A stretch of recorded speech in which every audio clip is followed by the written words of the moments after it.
Hello Kayamaga, voilà Lipso Kelit, réalisateur béninois. Venez, venez, venez. Let's go! Bienvenue à l'Académie Lipso Pro.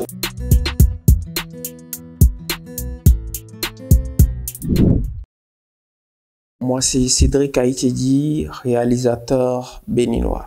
Moi, si vous voulez, de base, j'ai fait des études, comme tout le monde, j'ai fait des études en architecture et tout. Ça n'a pas trop marché. Donc, après la passion, le slam et tout. Donc, finalement, j'ai atterri dans la vidéo. Et au début, c'était juste la passion. J'avais pas assez de moyens et tout pour quand même investir dans le matos. Mais j'ai quand même commencé la chose.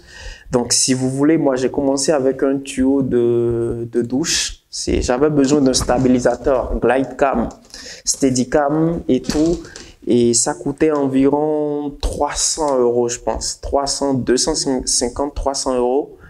Mais j'avais pas les moyens de me l'acheter à l'époque, hein.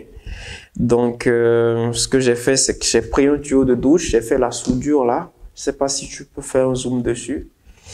Et après, j'ai mis la vis et je pouvais quand même mettre ma petite caméra de l'époque. Là, c'est une Canon 5D Mark IV, je pense. Mais à l'époque, c'était une toute petite caméra là et je posais ça dessus et je pouvais stabiliser mon truc.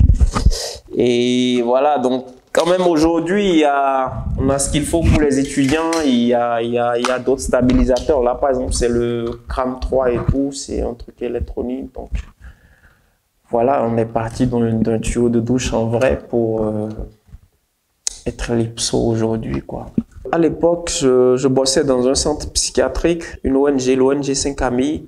Donc j'étais sur un projet d'art-thérapie et on travaille avec les malades mentaux. Moi, j'avais mon studio à l'époque et tout parce que je me suis fait former aussi en ingénierie du son parce que j'avais pas les moyens en tant qu'artiste de me faire des sons.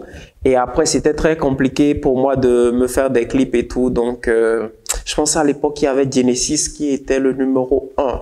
Et j'étais en même temps dans le centre, mais il y avait aussi la carrière d'artiste qui était à côté et tout. Donc, un jour, je lui ai rendu visite à Genesis. Je lui ai dit, je devais faire mon clip et tout. Je lui ai fait écouter le son et tout. Il m'a écouté, il m'a dit son cachet en vrai. Parce que pour ce qu'il faisait, il était à fond dans les clips à l'époque et tout. Je pense qu'aujourd'hui, je peux accepter le cachet qu'il me disait. Le jour-là, je préfère pas dire le prix. Mais quand il m'a sorti le prix, je me suis dit, mais ce grand frère, genre, carrément, il veut pas me faire le clip, quoi. Donc là, je me suis dit, si lui, il est la genèse, bah moi, je serai l'Apocalypse. Donc c'est comme ça que j'ai commencé, Apocalypse, et à la fin, je me suis dit, c'était trop long. Donc Lipso est venu de Apocalypso. J'ai fait aussi la peinture dans ma vie. J'ai peint avec beaucoup d'artistes, j'ai fait des expos, j'ai bossé avec beaucoup de plasticiens en vrai. Donc pour moi, la plastique, j'étais un peu plus dans l'abstraction et tout. J'ai fait aussi mon chemin en vrai, quoi, en tant qu'artiste, plasticien et tout. Donc, ce côté art en général, pour moi, je dis aujourd'hui, je suis réalisateur peut-être, mais j'englobe tout ça dans l'art. Donc, tout ce que j'ai eu à avoir comme atout en tant qu'ingé son, en tant qu'artiste plasticien et tout ça, j'arrive aujourd'hui à l'exploiter à travers mes œuvres.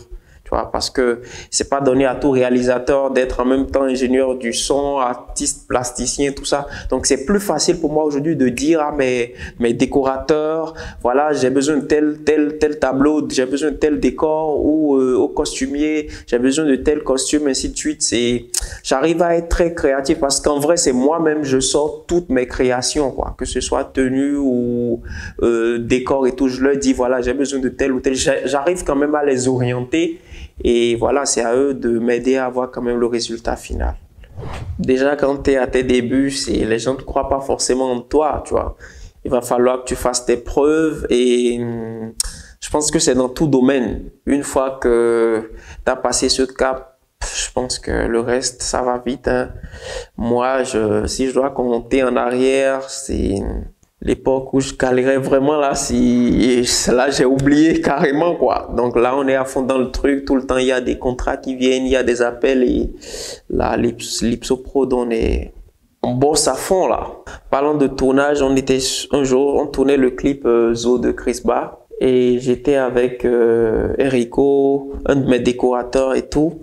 Donc, il s'essayait, il était à ses débuts en vrai, en tant que cracheur de feu et tout. Donc, moi, je lui ai demandé clairement à l'époque, ah, t'es sûr que tu pourras le faire et tout? Il m'a dit, ouais, carré, reste posé et tout. Et quand on a commencé, on était au studio CCC, on tournait et puis les gens, généralement, je pense qu'ils utilisaient le pétrole pour le faire. Mais ce jour, il a pris l'essence. Et il avait le bois là, comme ça, avec le feu, et puis il a envoyé l'essence dessus, et puis bam, ça bouge son visage et tout. C'était un truc de ouf. C'était une panique générale en vrai dans le studio. Tout le monde courait dans tous les sens. Il fallait chercher un extincteur et tout. C'était pendant le tournage du clip de Crispa et tout.